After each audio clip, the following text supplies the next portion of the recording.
Red হক attack করবে, নকশন বের করছে, চার্জ করাবে আনসুদের বছর। ও মাই গড ফুটুস, that was a bang shot from you my boy. But নেজাত যাবে সামনে, অ্যাটাকের উপরে অ্যাটাক, লাস্ট ম্যান স্ট্যান্ডিং না, last two man standing for আনসু পারবেন কিনা সেখানে কাম ব্যাক দিতে পারবেন না, চেষ্টাতে না হলো না।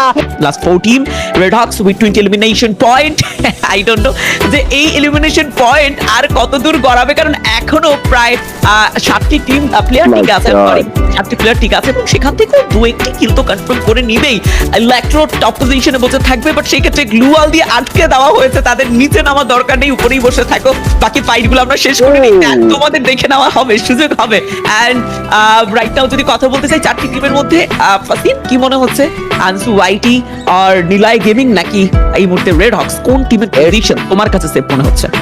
আমার মতে সেখান থেকে সার্কেলের বাইরে যাতে রেড হকস আছে খানিকটা বিপদের মুখে পড়লেও পড়তে পারে, but it will be not so bad for them, কারণ নিলয় গেমিংদেরকে dominate will be easy for them. But বেশি ভালো জায়গায় আছে আনসুরা, কারণ আনসুরা সার্কেলেও আছে, একটা সাইডেও আছে, তাদেরকে মারা সমান নয়। যেটা বলছিলাম যে আসলে নিলয় গেমিংদেরকে ডমিনেট করা পসিবল না, তাদের জায়গা দখল করে ফেলেছে রেড হকসরা, বাট কিছু থেকে আক্রমণ করার জন্য ফুললি কিন্তু প্রস্তুত থাকবে ইলেকট্রোরা। But Electro are in a really bad position, তাদেরকে বের হতে হবে, বাট পিছে থেকেও শট আসতে পারে। আনসুদের 3টা ম্যান পাওয়ার আরএচকে এই ম্যাচে বুইয়া করার চান্সেস সব থেকে বেশি, বাট সেই জায়গা থেকে আনসুরা যদি চায় একটা থার্ড পার্টির অ্যাটাক করতে পারে, বাট দেখা যাক সেই থার্ড পার্টিটা কি পারফেক্টলি দিবে কিনা। আনসুদের কাছে অতটা লুটস নেই, বিকজ অফ তাদের ম্যান পাওয়ার আবার রিকল হয়ে এসেছিল, যার কারণে কিন্তু একটু খানিকটা ম্যান পাওয়ারের লুটস গুলি কম, বাট সেখান থেকে রেড হকস এর কাছে ভালো একটা এলিমিনেশন আছে, ভালো একটা লুটস আছে, confidence level is on another level, but কাফি আছে সেখানে আরএচকে এর কাছে। সো সেই জায়গা থেকে একটু খানিকটা ভয় ভীতিতে থাকলেও থাকতে পারি যে কাফি যাতে এসেছে, একটু খানিকটা অন্যান্য 3টা প্লেয়ারের উপর প্রেসার পড়ে যেতে পারে, বিকজ অফ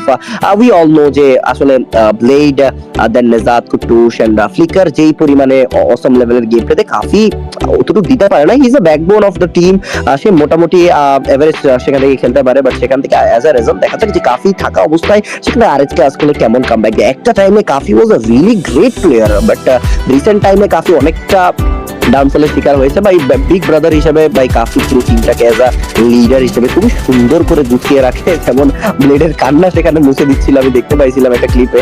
বাট আপাতত দেখতে পেলে রেড হকস সেখান থেকে আছে নেক্সট এলিমিনেশন, সেখান থেকে তাদের কাছে আছে, বাট ইজি পিজি একটা বুইয়া সেখানে দরকার আছে। বাট রেড হকস ট্রাই করবে নিজেদের বেস্ট একটা মুভমেন্ট দিতে, নিজেদেরকে ভালোভাবে এগিয়ে রাখতে, বাট বুইয়াটাকে আসলে নিতে পারবে বলতে তোমার মনে হচ্ছে?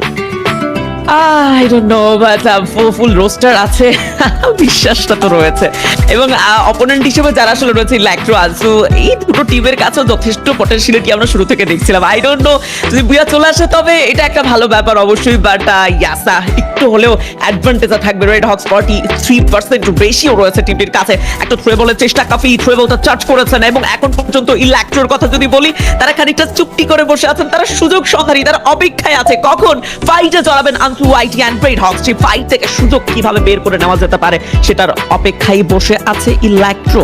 এন্ড সত্য কথা বলতে রিফাতের এই যে কম্পাউন্ড ধরে খেলায়, কম্পাউন্ড ধরে প্রেসার ফেস করানো, এটা রেড হকস এর জন্য আজকের দিনে আরো একটা চ্যালেঞ্জিং ব্যাপার, কারণ কোনোভাবেই রিফাতকে তো লক্ষ্য করা যাবে না, বাট যে থ্রোবল গুলো যাচ্ছে এগুলো কিন্তু রেড হকস এর একেবারেই মধ্যখানে গিয়ে পড়লে বিপত্তিটা তখন।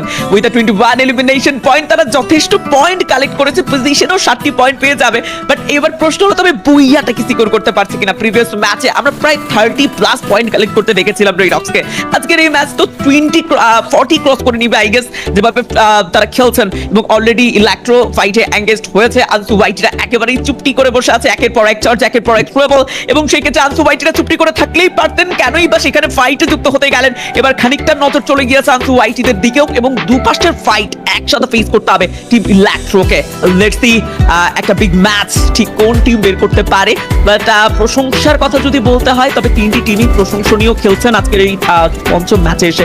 শেষ ম্যাচ হয়তোবা খুব একটা ভালো যাবে না, সেই প্রত্যাশা নিয়েই আজকের এই ম্যাচটাকে পুরোপুরি দমে শেষ করতে চান, সফলভাবে শেষ করতে চান। ফাইট অলরেডি এঙ্গেজড হয়ে গেছে, এবং এই মুহূর্তে আমরা একটা বুইয়া টিম খুব দ্রুত দেখতে পাবো।